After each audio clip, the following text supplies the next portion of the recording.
All over the world, people associate the US with wealth. It appears to be the land of opportunity, and in many ways it is, but socially the place is a disaster.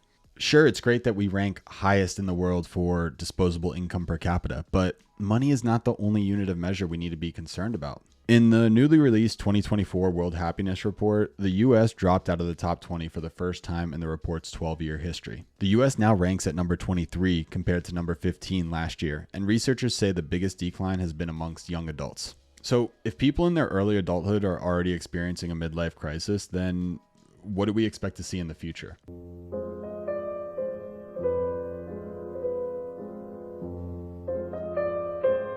In his book, Bowling Alone, Harvard professor Robert Putnam explains the concept of social capital.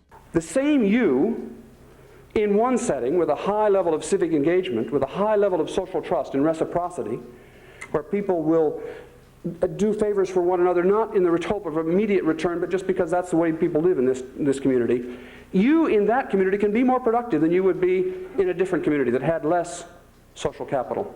So, as you could see, we have different types of capital, whether it's human capital or physical capital or social capital. And social capital is the glue that holds societies together. I like to think of social capital as the informal golden rule. You know, the one where I do something nice for somebody, but I don't expect anything in return.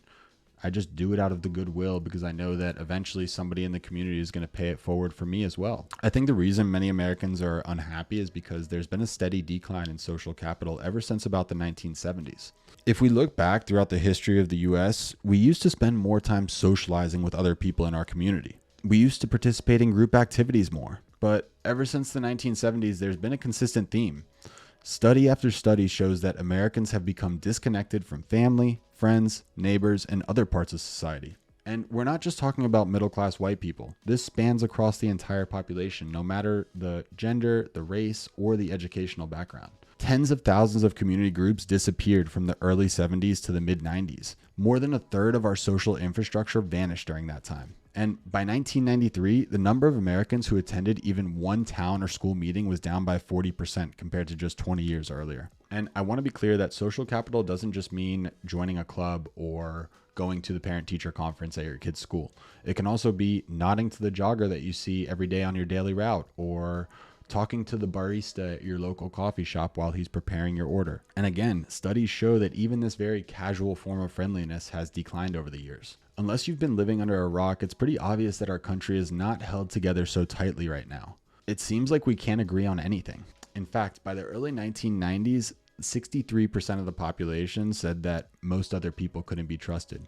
It's because for the past century, there's been a collective effort to live a private life. The aim has always been to move into bigger houses on bigger lots that are spread further apart, and it's making us lose trust in other people. Individuality and productivity have become the markers of success. Now it seems like we all live in these oversized, well-stocked homes with an endless supply of entertainment options, yet people are still lonelier and unhappier than ever. It just doesn't make sense. So I want to talk about some of the culprits behind all this, but first, let's talk about why social capital is such an important part of society.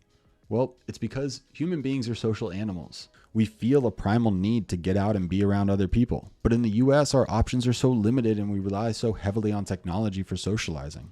Earlier this year, I read this article in The Atlantic that talks about how Americans suddenly stopped hanging out, and it explores the root causes of our introversion. The first explanation is that Americans are spending less time with other people because they're spending more time on their screens. It's true, modern loneliness masks itself as hyperconnectivity. People nowadays easily have thousands of virtual friends, whether it's on Instagram or Facebook or TikTok or whatever social media platform, but they have trouble asking somebody to feed their cat for a weekend if they go out of town. All this technology that's supposed to help us be more connected is actually leading to social atrophy.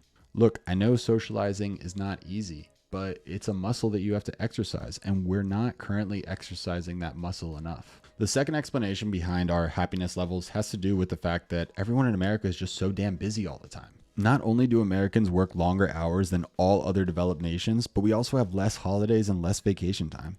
We're obsessed with productivity and efficiency, and it's tearing us apart. There's this French phrase I love that's joie de vivre, and it can roughly translate to joy of living. And this is something I feel like we've kind of lost in the US.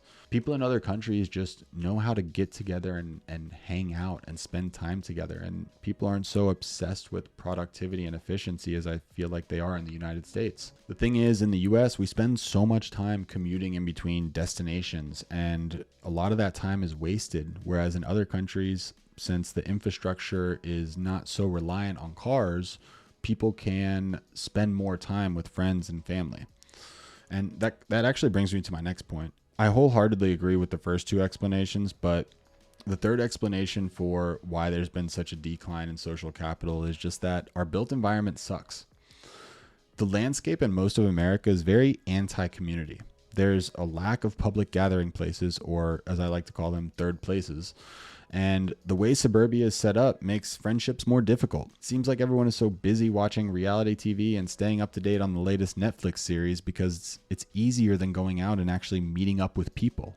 It takes less activation energy to stay at home and sit on the couch than it does to get back in your car and socialize with other people. So we default to what's easier. And I get it. I remember when I was living in the US, I would get home from my soul-crushing commute and I would plop down on the couch, and the last thing I would want to do is get back in my car to go socialize with people. Just think about what rush hour looks like in most American cities versus what it looks like in most European cities. Instead of people commuting straight home to their private residence to spend the rest of the evening with their nuclear family watching a black box, here people leave work and they meet up with friends in the squares and the plazas, and there's life in the streets, and you see people enjoying themselves. And yeah, it's just different. It's just different. I want to make the distinction that social capital is not necessarily about the number of friendships you have. It's the number of relationships, and there's a difference between the two. You don't have to be a social person to have lots of relationships and to benefit from a community that has good social capital. The key lesson from all of this is that economic prosperity alone is not the key to happiness. And when we're not feeling happy, when we're not feeling fulfilled with our lives, it affects how we show up at work, at school, and in our communities. We've learned over the years that there's a strong connection between our mind and our body, and how we're feeling on a day-to-day basis has a significant impact on our physical and mental health. The good news is, it seems like this topic is gaining more and more attention, and I can tell that people are craving community. I think it's part of the reason that we've seen this massive spike in the US of people playing pickleball all of a sudden. Like, a few years ago, I had never even heard of pickleball, and now everyone I know is freaking playing pickleball. And it's because, again, people are craving community.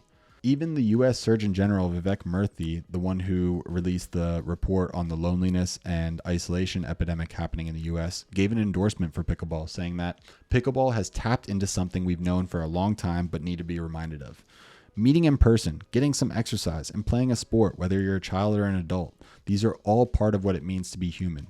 We need connection and time with others in order to thrive, just as we need food and water. So to wrap the video up, I think that joy and happiness mostly comes from knowing that you're not alone. It comes from knowing that the people around you and the people in your community at least care about you on some level. I think with these findings from the 2024 World Happiness Report, it's really an opportunity for us to learn from these other countries that ranked higher than us and see what they're doing better than us, and then apply those lessons to the United States. Because although they may not have as much financial capital as us, they definitely make up for it with social capital. And if you want to learn more about how you can contribute to the social capital in your local area, I recommend you check out my video on third places, which I'll link down below. See you in the next one.